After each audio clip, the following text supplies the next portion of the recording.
而这也可能会增加失智风险，就是打呼。打呼潜藏健康危机，相信相关的新闻你已经很熟悉了。长期下来，除了失智隐忧，也可能引发高血压、心脏病、糖尿病等等，连带的枕边人也会被影响。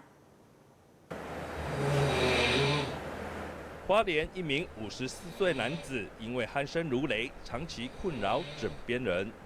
因为他说晚上睡觉的时候听到我在打呼，然后会打呼的越来越大声，然后越来越大声之后呢，就会突然就没有声音了，然后他会觉得很紧张，是不是我噎住了？然后他说这样子下去不行，所以叫我赶快去看一下医生，是不是有解决的方法。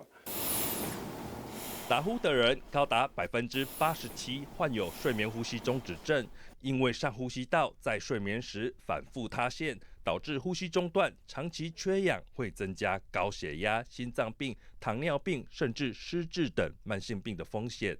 那我们一般讲说中止可能是差不多超过10秒左右。我们严重程度基本上成人的话就是每个小时5次以上这样子，然后15到30是中度，然后30以上是重度。轻度患者可考虑止鼾牙套或手术治疗，但对于中重度患者，佩戴阳压呼吸器更可以维持睡眠时的呼吸道畅通。